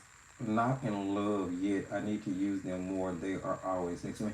Here's the thing. I've taken a look at those XL blocks. I've had them in and out my cart several different times. I don't know. I'm so hesitant because they're so big. And I know how I use the regular size block and how sometimes it can give me issues with detailing, especially due to the fact that it's square and it's not like a pencil with a really super fine point. And with the blocks, you tend to have to break them in order to get a really sharp edge, and you have to pay attention to your edges. So that is the reason I haven't really ordered the XL blocks. But eventually, the Want Monster will probably get the best of me. 19 bugs hidden in the book. Challenge accepted. Challenge accepted to find the 19 bugs. Challenge accepted. That made it a seek and find book also. I have found 17 of them. They are listed in the back of the book, but they don't tell you where they are. Okay, cool. Okay, so we got a Where is Waldo thing going on. Okay. I'm gonna go see if I can find all, how many Waldos is it? 19. You found 17. Ugh, you're on a roll. Braided Gina, I'm not a big fan of ink tints. I have blocks, pencils, and paints. I want the XL blocks, but I haven't used pencils, paints, or blocks that much, so I don't it's myself. It's not. Yeah, and you know what, Don, I really get that. Let me tell you guys. In not too long, in a couple of days, somewhere in March, I'm going to be releasing a list in the community section of YouTube listing every single art product that I have. And I have a reason behind doing it. And you guys will get to that. But you wait till you see that list. I understand. Sometimes I think to myself, don't you buy another single thing. You have so much in this studio, you can come up with things for your videos for the next 20 years and not have to buy a product. And then what do? I log on up Amazon and I buy a product. That's my life. That's how it works. I'm trying to stick to this no buy for 2024. I've only purchased one thing since Black Friday of 2023. And that was this palette and this book. I had to have it. I originally bought this book months and months ago, and somehow it made its way out of my studio. I don't know if it decided to walk out itself, what happened, but I ended up having to reorder it. I got the box because I wanted to get Daniel Smith sticks, but I don't on the money tree. Well, you know what's funny about that, Gina? Let me show you. So, if I can find it. I originally purchased that's an Arteza palette. It actually has my Turner Gouache collection that's building. And they will kind of, they dry hold though. And they re-wet like heaven. Heaven, heaven, heaven. But this is my Turner gouache. So this little used to be a puzzle. I think I got it from like the Dollar Tree. Inside here are a couple of half pans. Now, the ones that you see that have the divots in it, that was the original Daniel Smith Essential Mixing Set. And then I started to order Daniel Smith open stock because I wasn't sure. I mean, I understood that everybody said it was like the best paints and they loved it. But after experiencing the mixing set, I was like, man, they're good. But I like core better. This is me. Um, so I started to add to the six and I ordered two of the sticks. The thing is, they're pretty long and you get a lot of medium and you can cut off just a little piece and stick it inside um, your half pan and it'll last just as long as like your regular tubes. So, in all honesty, when a company produces their paint in like a stick form, I prefer to get it. I love those. When they don't make them anymore, but the Winsor and Newton professional paint sticks, they used to sell them in sets of 10. I thought those were like one of the most amazing things ever produced. Not sure where they are, but they were really really really really nice. Okay, let's see here. Yes, it was a Badger. Nice, good idea. I got the box because I wanted to get. Then yeah, read that by Jane. Thank you so much for sharing. Of course. You as well done. You have a beautiful and blessed day. If I missed you saying bye, thank you so much, Tisa. I will definitely enjoy that palette. I'm going to be putting some other things in it because that's one of the studio palettes. So it'll have a mixture of brands in it. 19 to 20. Okay, cool. Guys, look, thank you so very much for joining me for my first live. Thank you for bearing with me through the little technical issues that I'm having. I'm definitely going to try my best to get the video situation corrected. I didn't hear anybody say anything about the audio, so evidently the audio is fine. I just need to figure out how to get the video landscape versus portrait. Thanks so much for joining me. Don't forget that if you haven't subscribed to the channel, subscribe, hit the notification bell. If you are on Instagram, go follow. I put so much content up there, and as a matter of fact, I'm probably going to be going live on Instagram a little later as a follow up to this live. I hope you all have a very beautiful and blessed day. If you don't mind, share the video that someone else could see it. Remember, I love you. You're always welcome into my studio. And as I tell you at the end of every single video, just keep painting and crafting.